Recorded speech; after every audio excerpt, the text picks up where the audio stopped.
ಅಲ್ಲಪ್ಪ ಇದು ಏನು ಕೊಟ್ಟದ್ಲು ಇಲ್ಲ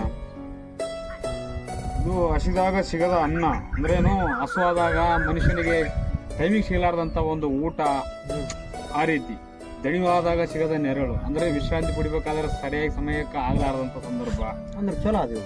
ದುಃಖದಲ್ಲಿದ್ದಾಗ ಬರದ ಸಂಬಂಧಿಕರು ಅಂದ್ರೇನು, ನಾವು ಕಷ್ಟದಾಗಿದ್ದಾಗ ನಮ್ಮ ಸಂಬಂಧಿಕರು ಬರೋದಿಲ್ಲ, ಸಂಬಂಧಿಕರು ಇದ್ರೇನು ಇರದಿದ್ರೇನು ಅಂತ ವೇಸ್ಟ್ ಅಂತ ಅರ್ಥ.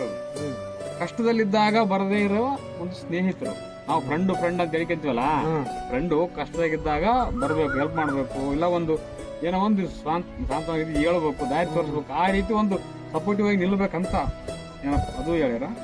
ಮತ್ತೆ ಸತ್ತ ಮೇಲೆ ತೋರಿಸುವ ಪ್ರೀತಿ ಗೌರವ ಎಲ್ಲ ವ್ಯರ್ಥ ಅಂತದು. ಅಂದ್ರೇನು, ಈಗ ಬದುಕಿದಾಗನೇ ಎಲ್ಲವನ್ನು ತೋರಿಸ್ಬೇಕು, ಗೌರವ ಪ್ರೀತಿ ಒಬ್ಬ ಮನುಷ್ಯನಿಗೆ ತೋರ್ಸಂಗಿಲ್ಲ. ಒಬ್ಬ ಮನುಷ್ಯಗ ಬದುಕಿದಾಗ ತೋರಿಸ್ಬೇಕೆಲ್ಲ ಅಷ್ಟು. ಈ ಪ್ರೀತಿ ಆಗ್ಲಿ ಏನಾಗ್ಲಿ ಗೌರವ ಅಲ್ಲ, ಅದು ಬಿಟ್ಟು ಎಲ್ಲ ಸತ್ತ ಮೇಲೆ ತೋರಿಸ್ತಾರೆ ಬಾರಿ ಒಳ್ಳೆನಿದ್ನಪ್ಪ, ಭಾಳ ಚಲೋ ಇದ್ನಪ್ಪ. ಬದುಕಿದಾಗ ತೋರ್ಸಂಗಿಲ್ಲ ಯಾರು, ಬದುಕಿದಾಗ ನಾ ಬೈ ನೀ ಬೈ, ಆ ಕಡೆದೊಬ್ಬ ಈ ಕಡೆದೊಬ್ಬ ಜನ ಅಲ್ಲ. ಈಗ ಆತ ಒಳ್ಳೆ ಮನುಷ್ಯ ಆಗ್ಬೇಕಾದ್ರೆ ಅಥವಾ ಒಳ್ಳೆ ಮನುಷ್ಯನೇ ಆಗಿರ್ತಾರ, ಅವ್ರು ನೊಂದ್ಕಂತಾರ ಹಿಂಗ್ ಮಾಡೋದ್ರಿಂದ. ನಂದ್ಕದಲ್ಲ ಮತ್ತೆ ಅವ್ನು ಜನ ಹಂಗ್ ಮಾಡಬಾರ್ದು. ಬದುಕಿದಾಗನೇ ಅವ್ರು ಕರೆಕ್ಟ್ ಅವ್ರಿಗೆ ಏನು ಒಳ್ಳೆಯವನಾಗಿದ್ರೆ ಒಳ್ಳೆ ರೀತಿ ತೋರಿಸ್ಬೇಕು, ಕೆಟ್ಟವನಾಗಿದ್ರೆ ಅವ್ನಿಗೆ ಬುದ್ಧಿ ಕಲ್ಸ್ಬೇಕು, ಅದು ಸರಿ.